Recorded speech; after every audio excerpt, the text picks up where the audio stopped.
In a world filled with noise, chaos, and constant distraction, the ability to master your inner state is the greatest achievement you can attain. True strength is not found in overpowering others, but in mastering yourself. It is about controlling your reactions, guiding your mind, and living with intention no matter what life throws at you. This is the essence of inner mastery, where your peace becomes your power, your discipline becomes your freedom, and your clarity becomes your guide.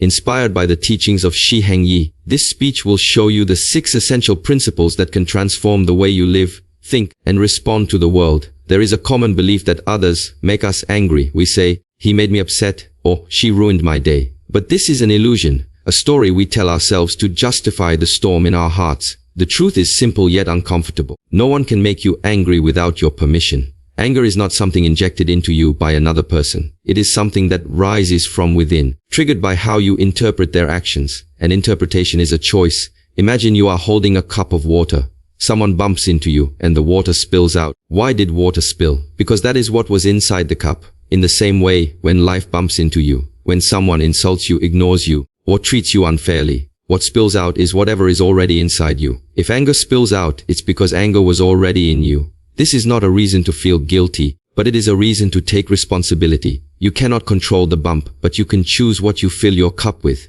When you believe someone else made you angry, you hand over the keys to your emotional state.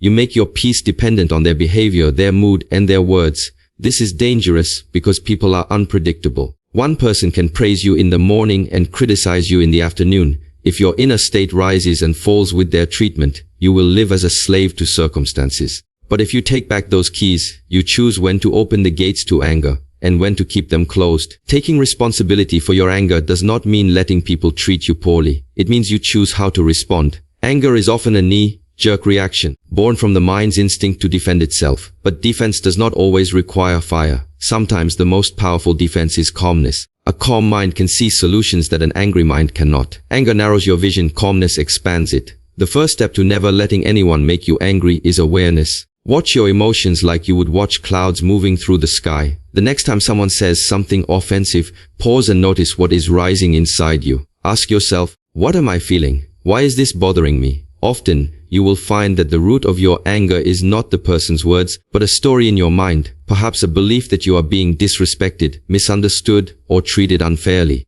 Once you see that the story is optional, you realize the anger is optional too. The second step is reframing. Instead of seeing difficult people as enemies, see them as teachers. Each person who tries to provoke you is giving you a chance to practice self-mastery. They are showing you the gaps in your patience, the places where your ego still seeks control. Thank them silently, not because you enjoy the conflict, but because they are helping you train. The gym of the mind is built from such moments. The third step is detachment. Detachment does not mean indifference, it means clarity. You can care about people without letting their actions pierce your peace. You can listen to criticism without letting it define you. You can be aware of injustice without losing your inner stability. Detachment is the art of seeing the storm without stepping into it. Remember, no one has the power to climb into your mind and turn the wheel of your emotions unless you let them. Even if they shout, insult, or provoke, their words are just sounds in the air.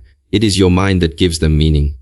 If you change the meaning, you change the feeling. A stranger could call you a fool, and it would mean nothing. But if a loved one says it, it cuts deep, because you have given their opinion weight. The moment you decide that your peace matters more than their opinion, their power over you dissolves.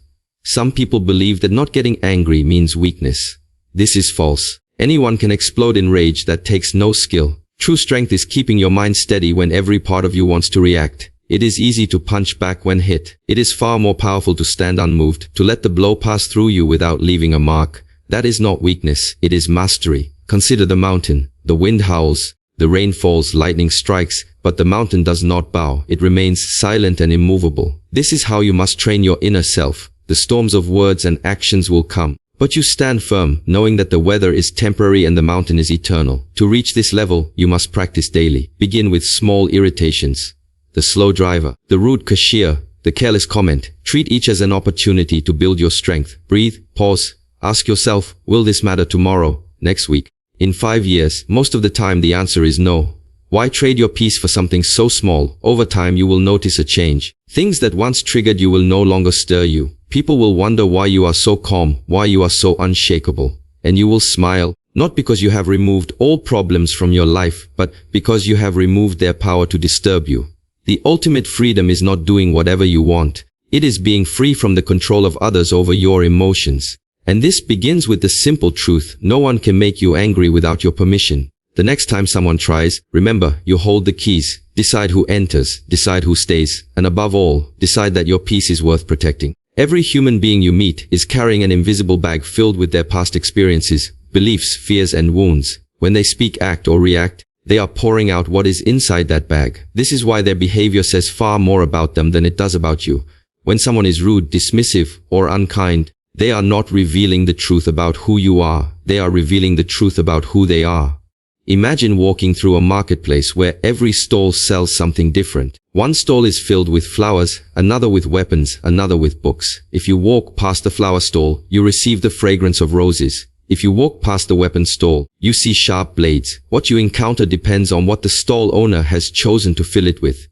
In the same way, people can only give you what they carry inside. A person full of love will speak with kindness. A person full of bitterness will speak with venom. Once you truly understand this, you stop taking their words and actions personally. You see them for what they are, a projection, not a reflection. Their anger, their criticism, their coldness, these are echoes of their own inner struggles. If someone's words sting, it is only because you have mistaken their projection for your truth. But the moment you separate the two, the sting disappears. Think about the sun and the clouds. On some days, clouds cover the sky, and people say, the sun is gone. But in reality, the sun has not moved. It is still shining just as brightly. It is only hidden from view by passing clouds. In the same way, people's negativity can cover your inner light for a moment, but it cannot touch the light itself unless you believe the clouds are the truth. This understanding changes the way you respond to others. When someone lashes out, you no longer think, they are attacking me. Instead, you think, they are revealing their pain. This shift transforms irritation into compassion. You begin to see people not as enemies, but as human beings struggling with their own storms. You may still set boundaries, but you do it from a place of clarity rather than anger. However, there is a trap here. You must not use this knowledge as a reason to feel superior. Just because you recognize that others are projecting their inner world does not mean you are beyond doing the same. We all at times reveal our own fears and insecurities in the way we treat others. The difference is that with awareness, you can catch yourself and choose differently. You can ask, am I speaking from wisdom or from my wounds? When you understand that everyone is acting from their own conditioning, you stop expecting them to always behave in ways that please you. Expectations are a hidden source of anger and disappointment. You expect someone to treat you with respect, and when they don't, you feel wronged. But if you accept that they can only give what they have, you free yourself from that emotional trap. Think of it this way. If someone spoke to you in a language you didn't understand, you wouldn't get angry. You would simply realize, this is not my language. In the same way, when someone speaks the language of disrespect or hostility, you can choose not to speak it back. You can let it pass, knowing it is their tongue, not yours. Another powerful way to embody this truth is to focus on building your own inner world. If your mind is filled with patience, understanding, and self-respect, that is what you will project to others. You become like a tree with deep roots. Whether the wind is gentle or violent, you remain steady. People will feel your energy before they even hear your words, and often their own storms will calm in your presence. But this doesn't mean tolerating abuse or allowing harmful people to remain close to you. Understanding does not equal acceptance of mistreatment. It means you can see clearly what is happening without letting it poison your inner state. You can step away from someone without bitterness. You can protect your boundaries without hatred. The beauty of this truth is that it frees you from endless battles. You no longer need to fight to prove your worth or defend yourself against every criticism. You know who you are, and you understand that others' opinions are shaped by their own wounds, culture, and life history. This knowledge gives you peace, because you no longer try to change every mind. You focus instead on keeping your own mind clean. Over time, this perspective transforms your relationships. You stop chasing validation from those who cannot give it. You stop getting hooked by other people's moods, and you stop wasting your energy on proving something to those who are not ready to see it. You live from a place of strength rather than reaction. The world becomes a calmer place when you realize that people are not really reacting to you. They are reacting to the image of you they carry in their mind, and that image is built from their experiences, not your reality. This is why two people can see you completely differently. One may admire you deeply, while another dislikes you without reason. Neither view is fully you. They are simply mirrors reflecting their own vision. Your task is not to polish every mirror you encounter. Your task is to keep your own inner mirror clean. When you do, you can meet others with kindness but without dependence on how they see you. You can walk through the marketplace of human behavior, receiving flowers from some and facing weapons from others, without letting either change who you are. So, the next time someone treats you poorly, remember they are showing you their inner world. You don't have to take it home with you. You don't have to drink from their cup. Let them carry their own burdens while you continue to carry peace. And in doing so, you will walk lighter, live freer, and remain untouched by the storms of others. Not because the world has changed, but because you have learned to see it as it truly is. Within you, there is a sacred space, a place untouched by noise, criticism, or chaos. It is the inner kingdom of your mind and heart, the center from which your peace flows. In this kingdom, you are the ruler. And like any wise ruler, you must decide carefully who is allowed to enter. The trouble is, most people give away their keys without realizing it. We hand our keys to strangers when we let a random comment ruin our day. We hand them to friends when we allow their moods to dictate ours. We hand them to enemies when we let their insults control our thoughts. Each time you react blindly to someone else's behavior, you are saying, "Here, take my keys. Decide for me how I will feel today." But here is the truth. The keys to your inner kingdom are yours alone. Once you give them away, you live at the mercy of others. If they are kind, you are happy. If they are cruel, you are upset. Your peace becomes a hostage, traded in exchange for approval and recognition. This is no way to live. A ruler who allows anyone to walk into their castle will not have a castle for long. Guarding your keys begins with awareness. Notice when you are handing control to someone else. It might be subtle, an anxious thought because someone has not replied to your message, irritation because a driver cut you off, frustration because a coworker didn't acknowledge your effort. Each of these is a moment where you are opening the gates of your kingdom and saying, "Come in, rearrange my furniture, and decide my mood." The wise ruler understands that not everyone deserves access. Some visitors bring light, others bring darkness. Guarding your keys doesn't mean building walls so high that no one can reach you. It means having gates and choosing who passes through them. It means allowing people into your heart without allowing them to control the climate inside it. The problem is that many people mistake emotional openness for vulnerability. They believe that to be kind, they must allow everyone to influence them. But this is not kindness, it is instability. True kindness comes from a stable place, from a ruler who can offer warmth without being consumed by another's fire. Think about your home. You would never give the keys to someone you do not trust. You would never let a stranger wander through your rooms, touching your belongings and rearranging your life. Yet, many people do exactly this with their emotions. They let anyone walk into their mind with a careless comment or an angry glance. To guard your keys, you must first know what your inner kingdom contains. Is it peace, confidence, clarity, self-respect? These are treasures worth protecting. Once you know their value, you will no longer give them away so easily. You will realize that your mood, your focus, and your energy are precious resources, not to be spent recklessly on every provocation. One way to protect your keys is through boundaries. Boundaries are not walls, they are doors with locks. You decide who enters and on what terms. A locked door does not mean you are unfriendly. It means you value what is inside. If someone repeatedly brings negativity into your life, you close the door. If someone brings kindness and support, you welcome them in. But here's something most people miss. Guarding your keys is not just about keeping others out. It's also about keeping yourself from giving them away. Sometimes, we surrender our peace not because someone took it, but because we offered it to them in exchange for validation. We try to please everyone, win every argument, or gain constant approval. This is like trading your gold for pebbles. The most powerful rulers are those who can remain steady no matter who stands before them. Whether they are met with praise or insult, they respond from the same grounded center. Praise does not make them arrogant. Insult does not make them bitter. They have built their kingdom so solidly that no visitor can shake its foundations. Guarding your keys also requires daily maintenance. Just as a castle must be repaired, your inner kingdom needs regular care. This means checking in with yourself, asking, am I giving too much of my power away? Am I letting the wrong voices live rent-free in my mind? If you find that you've given someone your keys, don't be ashamed. Simply take them back. And remember, not everyone who tries to enter your kingdom is an enemy. Sometimes people will test your gates without even realizing it. A loved one might say something careless. A friend might share their frustration, expecting you to carry it for them. In these moments, protecting your peace does not mean rejecting them. It means listening without losing your center, offering support without sacrificing your stability.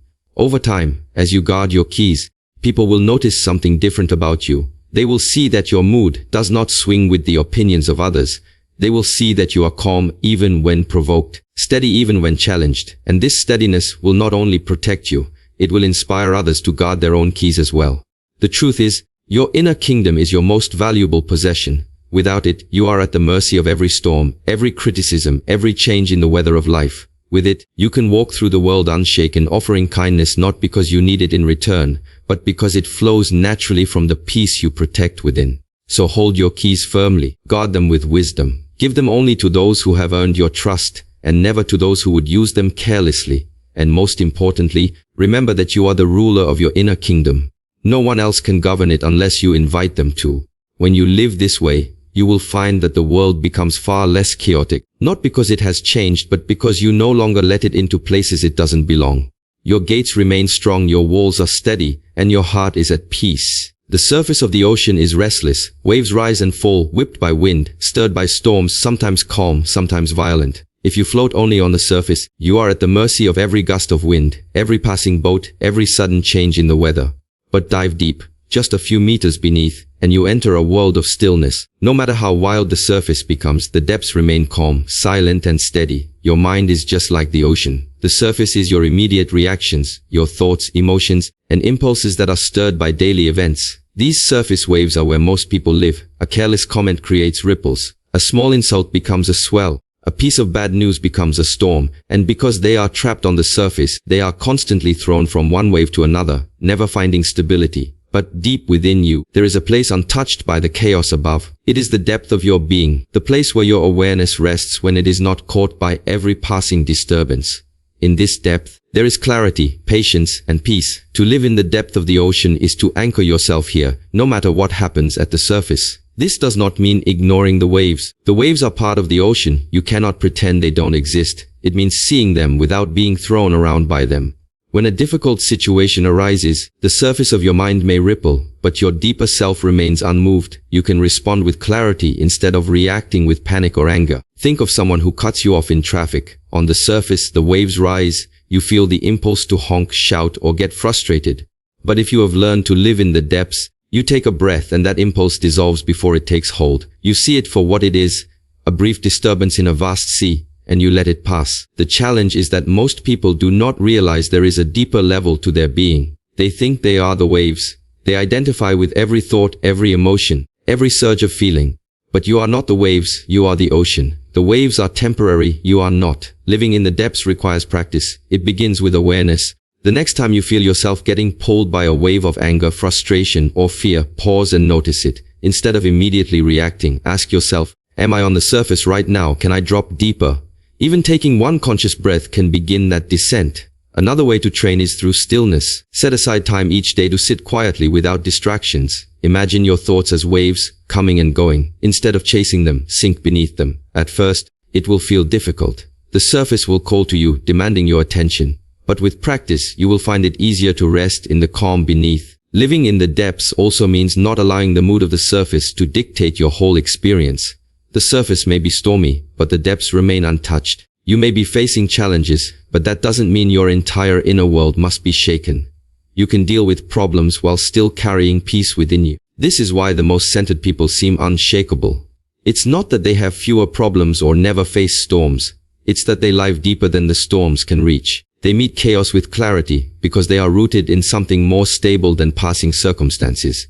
When you live in the depths, you stop reacting to every provocation. You see that most of what disturbs people's peace is temporary and often insignificant. Someone's bad mood, a stranger's insult, a minor inconvenience. These are like splashes on the surface. They may cause noise above, but they do not disturb the stillness below unless you choose to rise up into the storm. There is great freedom in this. You no longer feel drained by the constant ups and downs of life because you have learned that peace is not something given or taken by others. It is something you carry with you, deep inside. The outside world may be unpredictable, but your inner depth is always available if you choose to return to it. And here is something beautiful. When you live in the depths, you naturally influence those still trapped on the surface. Your calm becomes a lighthouse. Others sense your steadiness and are reminded of their own capacity for peace. You don't have to preach or lecture. Your presence alone becomes a quiet invitation for them to dive deeper into themselves. But be careful. Living in the depths does not mean avoiding life or running away from responsibility. You still navigate the waves, you still make decisions, you still take action. But you do so without being tossed around emotionally. You become like a skilled sailor who understands the ocean, using the winds when they help, and waiting patiently when they do not. Over time, the storms that once seemed overwhelming become manageable. You begin to see them as natural parts of the ocean's rhythm. You stop fearing the waves because you know you are more than them. The same mind that once reacted to every splash now moves with patience and grace. So when life throws you into a storm, remember this: you do not need to calm the waves to be at peace.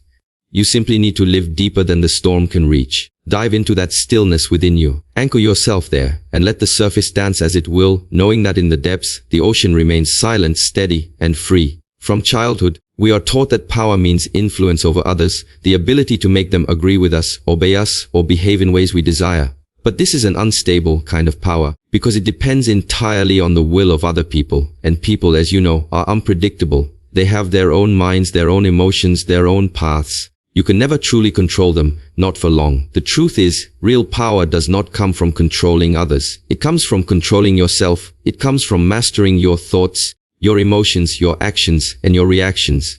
This is the kind of power that no one can take from you, because it is rooted inside, not dependent on the outside world. Think about the person who can remain calm in an argument. Even when insulted, they may not win the argument in the usual sense, but they walk away unshaken, with their dignity intact. That is real power. Compare this to someone who wins an argument by shouting the loudest or forcing the other person into silence. They may seem victorious in the moment, but inside, they are still ruled by anger and insecurity. Which is more powerful, the one who commands themselves, or the one who tries to command everyone else? When you try to control others, you set yourself up for constant frustration. People will resist, misunderstand, or outright ignore your efforts. But when you focus on controlling yourself, your progress is immediate and certain. You can choose your response in any situation, no matter how chaotic. This makes you steady like a mountain, even when the winds of life howl around you. Self-control begins with awareness. You cannot master what you do not notice. Observe your thoughts as they arise. Notice the moment irritation begins to form. Catch the spark before it becomes a fire. This is the true battlefield, not the world outside, but the world within. The greatest warriors are not those who conquer lands, but those who conquer themselves. One of the traps people fall into is thinking, if I can change this person, I will have peace. But peace built on the behavior of others is fragile. If your calmness depends on someone else's kindness, you will lose it the moment they fail you. True peace comes from deciding, I will remain calm regardless of how anyone else behaves. That is unshakable. Consider the river. It flows smoothly around rocks, trees, and debris. It does not waste its energy trying to move the obstacles out of its way. It simply finds a path around them. In the same way, self-control allows you to navigate life's challenges without trying to reshape every person or event to fit your preference. You adapt, but you do not lose your flow. Another important truth is that trying to control others often comes from fear. Fear of losing respect, fear of being misunderstood, fear of being hurt. But the moment you release the need to control others, you release that fear. You realize that your worth does not depend on their agreement, and your peace does not depend on their approval. Self-control does not mean suppression. It is not about pretending you have no emotions or forcing yourself to be numb. It is about recognizing your emotions, understanding them, and choosing your response with wisdom. It is about deciding that your actions will be guided by principle, not by impulse. This kind of mastery changes the energy you bring into the world. Instead of reacting with anger, you respond with clarity. Instead of letting frustration dictate your words, you speak with purpose. Instead of letting impatience drive you, you move with patience and confidence. Others will notice this shift. They will see that you are not easily swayed or provoked. This quiet strength will earn more respect than any attempt to dominate or control. It's important to understand that controlling yourself does not mean letting others walk over you. Boundaries are a part of self-control. You can say no with firmness and still remain calm. You can remove yourself from harmful situations without hatred in your heart. You can stand your ground without losing your balance. When you live this way, you become less reactive to the moods and behaviors of others. Their anger does not ignite yours. Their rudeness does not break your composure. You act because you have decided to act, not because someone pushed your buttons. And the fewer buttons you have, the more untouchable you become. Over time, you realize that self-control is not just a tool for personal peace. It is a form of leadership. People are naturally drawn to those who remain steady in chaos. They trust those who do not crumble under pressure. By mastering yourself, you lead by example, showing others that the highest form of strength is not domination but discipline. This is why self-control is rare, because it requires humility. It requires accepting that the only person you truly have authority over is yourself. But once you embrace this truth, you become unstoppable. You can face any situation with confidence, because your stability no longer depends on anyone else. So let go of the need to control others. Release the illusion that your happiness depends on their behavior. Turn your energy inward, where it can truly make a difference. Master your mind, master your emotions, master your actions. When you do, you will find that life becomes far less exhausting, because you no longer spend your days trying to steer ships that were never yours to command. And here lies the beautiful irony. When you stop trying to control others and focus on controlling yourself, you actually gain more influence. People respect those who respect themselves. They are more likely to listen to you, trust you, and follow your lead. Not because you force them, but because your calm authority draws them naturally. True power is not in holding others in your hand. It is in standing firmly on your own 2 feet, unshaken by the world around you. And that is a kind of power no one can take from you. When most people think of strength, they imagine physical power, loud voices, or the ability to dominate in a confrontation. They think of someone who wins every argument, pushes back hard, and refuses to yield. But there is another kind of strength, quiet, steady, and far more powerful. It is the strength of peace. Peace is often mistaken for weakness because it does not shout, it does not force, and it does not threaten. But this is exactly why it is so strong. Peace is unshakable. It cannot be provoked into foolishness. It cannot be manipulated into rash action. When you choose peace in a world addicted to reaction, you hold a kind of control that very few possess. Consider the oak tree in a storm. The wind howls, rain lashes its branches, and yet it stands firm. It bends when necessary, but it does not break. Its strength lies in its roots, deep, steady, and invisible to the eye. Peace is like those roots. It anchors you so that when life's storms arrive, you do not lose your ground. Many believe that to stay peaceful, you must avoid conflict entirely. This is not true. Peace does not mean hiding from challenges or pretending problems do not exist. Peace means meeting challenges without losing your balance. It means being able to face conflict without becoming conflict yourself. It means speaking with clarity instead of shouting with anger. Peace is a strength because it allows you to see clearly when others cannot. Anger clouds judgment. Fear narrows vision. But peace gives you a wide view. It lets you see not only the problem in front of you, but also the bigger picture. This clarity leads to better decisions. Decisions made from wisdom, not from impulse. When you are at peace, you do not waste energy on pointless battles. You learn to distinguish between what truly matters and what is just noise. Not every insult deserves your attention. Not every disagreement needs to be won. Not every provocation requires a reaction. Peace teaches you to save your strength for the things that truly deserve it. And here's the remarkable thing. Peace is contagious.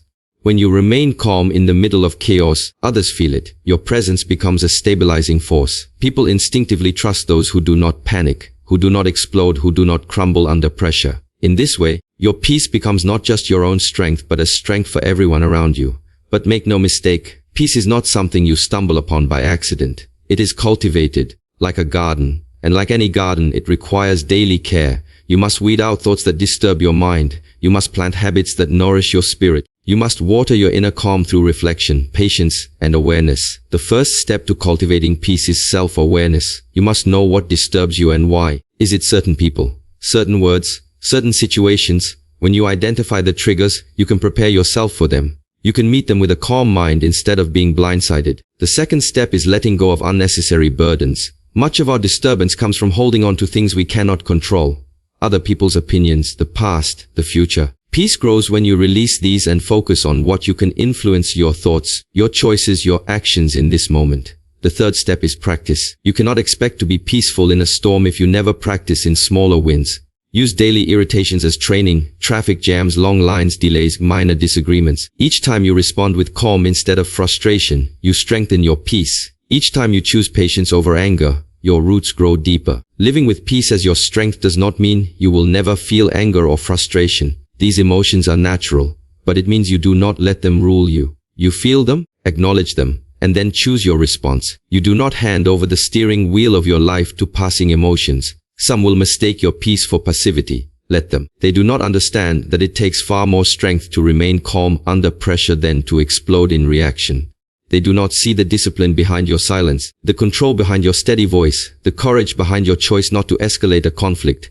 Peace also protects your health. Anger, stress, and constant agitation drain your body and mind. They weaken you over time, making you more vulnerable to fatigue, illness, and poor judgment. Peace, on the other hand, renews you. It allows you to face each day with fresh energy because you are not wasting it on pointless battles. There is a saying, a sword is only as strong as the hand that wields it. Your actions are only as effective as the state of mind behind them. If your mind is chaotic, even your best efforts will be scattered. But if your mind is peaceful, your actions will be sharp, precise, and powerful. This is why peace is not just an inner state. It is a practical tool for success in every area of life. The ultimate test of strength is not how you act when everything is going well, but how you act when everything is falling apart. When you can stand in the middle of a storm, hear the thunder, feel the rain, and still keep your heart steady, that is true strength. So make peace your foundation. Let it be the ground you stand on, the roots that hold you, the shield that protects you. Do not see it as a fragile thing to be protected. See it as the very source of your power.